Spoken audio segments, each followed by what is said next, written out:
दोस्तों, हर रोज़ का काम आसान कर देने वाली आज मैं 10 टिप्स आप सबके साथ शेयर करने वाली हूँ, जो कि नई गृहिणी है ना, उनके लिए बहुत ही फ़ायदेमंद होगी। तो आप वीडियो को स्किप ना करके पूरा देखते रहिए, ज़रूर आपका काम आएगा। हेलो दोस्तों, वेलकम बैक मेरे चैनल पे हर दिन की तरह आप सबका स्वागत है। चलिए वीडियो को शुरू किया जाए। पहले टिप होगी इस डिटर्जेंट की पैकेट को लेकर। अभी अभी जैसे कि आपने देखा, मैंने पैकेट को कट किया है। अगर आपके पास कंटेनर ना हो, क्योंकि बच्चे जब बाहर रहते हैं ना, तो इतना सारा ढेर सारा तो कंटेनर लेके नहीं घूमते हैं। तो इस तरह से हम ना पैकेट को ही कंटेनर बना सकते हैं। जैसे कि वाटर बोतल है ना, तो ऊपर पार्ट 2 उंगलियां करीब कट कर लिया है और उसको इस तरह से अंदर की साइड डाल दिया है। अब अंदर की साइड डालने के बाद क्या करोगे, ये जो रबर बैंड है ना, ये तो हर किसी के पास होते हैं। तो रबर बैंड से इस तरह से अटैच कर लोगे, यानी कि सेट कर लोगे टाइट करके। तो देखोगे इस पैकेट को ही हम कंटेनर बना सकते हैं बहुत ही आसान तरीक़ा से। क्योंकि जब हम घर पे रहते हैं तो बहुत सारा कंटेनर वगैरह रहता है, हम कंटेनर में डाल देते हैं। लेकिन बच्चे पढ़ाई की वजह से हो या फिर काम की वजह से बाहर रहते हैं, तो इस तरह से ना कर सकते हैं। चलिए अब देख लेते हैं अगली वाला टिप।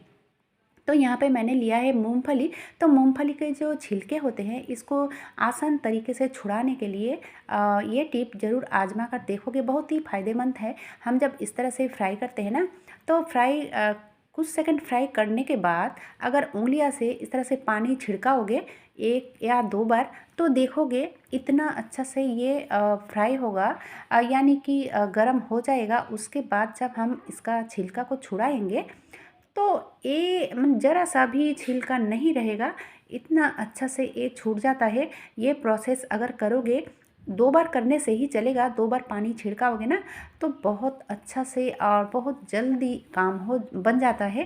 तो आप जब इस तरह से मूंगफली का छिलका छुड़ाना चाहते हो ना, तो इस तरह से ज़रूर कीजिएगा, बहुत ही आसान है। और उसके बाद क्या करनी है कि इस तरह से झाड़ लोगे, ज़रूरी झाड़नी है। तो आप चलिए देख लेते हैं अगली वाला टिप। अगली वाला टिप जो है कि ज़्यादातर लोगों का क्या होता है ना, कि गैस की प्रॉब्लम होती है। तो हम अगर ये काम हर रोज़ करते हैं ना, तो गैस की प्रॉब्लम ज़रा सा होने से भी कम जाएगा। तो ये क्या है कि ये है अजवाइन। दोपहर हो या फिर रात में हो, खाना खाने के बाद अगर हम इस अजवाइन को इस तरह से, यानी कि थोड़ा सा अगर चबा कर हम खा लेना, तो देखो कि गैस की जो प्रॉब्लम है वो ख़त्म हो जाएगी धीरे धीरे। आप इस तरह से ना हर रोज़ कर सकते हो, बहुत ही अच्छा एक टिप है। मैं कोई डॉक्टर नहीं हूँ दोस्तों, लेकिन मैंने जो फ़ील किया है वही आप सबके साथ शेयर किया है। अब चलिए देख लेते हैं अगली वाला टिप। ये जो मोर्टीन की कॉइल है, तो हम जलाते हैं। कभी कभी क्या होता है ना, इसकी जो स्टैंड होती है तो गुम हो जाती है, या फिर कुछ भी हो, अगर नहीं रहे मेरे पास या फिर आपके पास, तो ये ना नेल कटर जो है उसकी मदद से हम इसको स्टैंड कर सकते हैं। अब देखिए, अब कभी कभी क्या होता है कि पूरा इस मोर्टीन को नहीं जलानी है, तो क्या करें उस टाइम। ये देखिए, ये जो कॉइन है 1 रुपया की, तो जितना दूर तक हमें जलानी है, वहाँ पे इस तरह से अगर इस कॉइन को रख दोगे ना, तो देखोगे ये अपने आप ही बुझ जाएगा। तो चलिए अब देख लेते हैं अगली वाला टिप। अगली वाला टिप होगी इस तरह की कोई भी पैकेट्स को लेकर।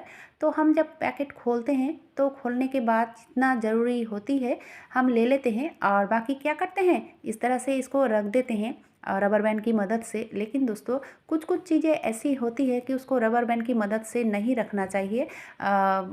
आप किस तरह से भी रखो, पैकेट में नरम हो ही जाता है। ये जैसे कि काजू की पैकेट है, अगर ज़रा सा हम टाइम देकर, यानी कि 1 मिनट भी नहीं लगेगा, इस कंटेनर के अंदर डाल देंगे ना, तो ये टेंशन फ्री एकदम से नरम नहीं होगा दोस्तों। चलिए अब देख लेते हैं अगली वाला टिप। तो ये नई गृहिणी के लिए बहुत ही यूज़फुल टिप होगी, क्योंकि ये जो आटा गूँथना है ना, तो बहुत ही डिफ़िकल्ट है होती है। तो पानी की परिमाप सह हम बताएंगे कि कितना आटा में कितना पानी देना चाहिए। तो सबसे पहले टिप है, यहाँ पे मैंने लिया है जो गमला, उसमें मैंने दूध उबाला था और इधर उधर लगा हुआ था, इसीलिए मैंने इसी में ही आटा को गूँध लूँगी ताकि वो वेस्ट ना हो।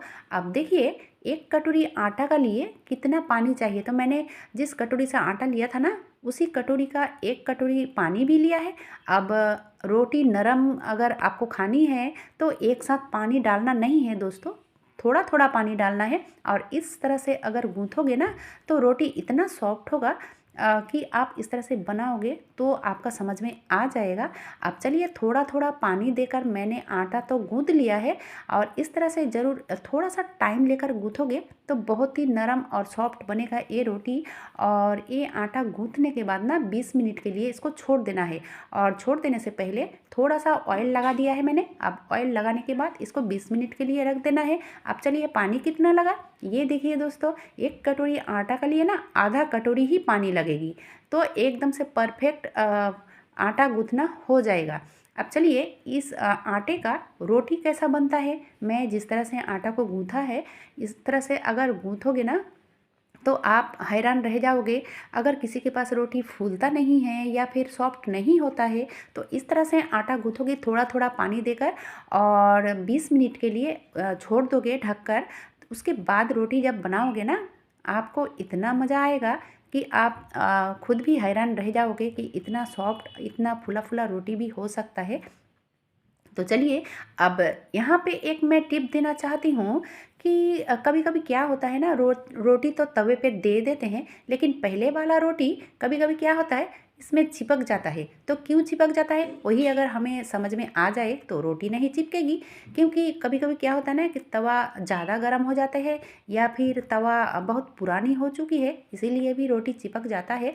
तो उसके लिए एक लिक्विड बनानी है, इसके लिए कोई खर्च नहीं होगी दोस्तों। यहाँ पे मैंने डाला है पानी और पानी में क्या दूंगी हाथ के पास ही है ये जो ऑयल है ना ये ऑयल ज़रा सा ऑयल छोटा स्पून का 1 स्पून भी नहीं होगी, आधा चम्मच भी नहीं होगी, ज़रा सा ऑयल इस पानी में मिला लो और फिर इस तरह से सेक कर लो। करने के बाद अगर बोतल आपकी स्प्रे बोतल हो तो ज़्यादा अच्छा रहेगा, यानी कि काम करने में अच्छा रहेगा। इस तरह से ना पहले रोटी देने से इसको अगर दे दोगे ना तो देखोगे इतना अच्छा रोटी बनेगा, लगेगा कि तवा आपका नया है। तो इस तरह से स्प्रे करने के बाद आप कपड़े से पोंछ लोगे, उसके बाद देखोगे कभी भी रोटी नहीं चिपकेगी इस तवे में, बहुत ही अच्छा बन के तैयार होगा। और अगर आप ज़्यादा रोटी बनाते हो ना तो रोटी बनाते बनाते मिडिल में भी ये प्रोसेस कर सकते हो, यानी कि जो मैंने लिक्विड बनाया है उसको कर सकते हो। और अगर इस लिक्विड को एक बार बना लोगे तो ये 7 दिन 10 दिन 20 दिन 1 महीना तक चलेगा, ये ख़राब नहीं होगी दोस्तों। बहुत ही बढ़िया टिप है। जो लोग नई गृहिणी है समझ में नहीं आता है तो इस तरह से ज़रूर कर सकते हो दोस्तों। और दूसरी प्रोसेस क्या है कि इस तरह से हम रोटी फुलाते हैं कपड़े की मदद से, लेकिन हाथ में ताप लगती है या फिर जो सोने की कंगन टंगन होती है ना तो उसकी भी ख़राब होने की चांसेस रहती है। तो आप इस तरह से ना जो सब्जी मैसर है तो इस तरह से आप रोटी को दबा सकते हो तो आपके हाथों में ताप नहीं लगेगी। ये बहुत ही बढ़िया टिप है। तो कैसा लगा दोस्तों आज का ये वीडियो? अच्छा लगा है तो छोटा सा एक लाइक देकर चैनल को सब्सक्राइब जरूर कर लेना। आज के लिए बस इतना ही।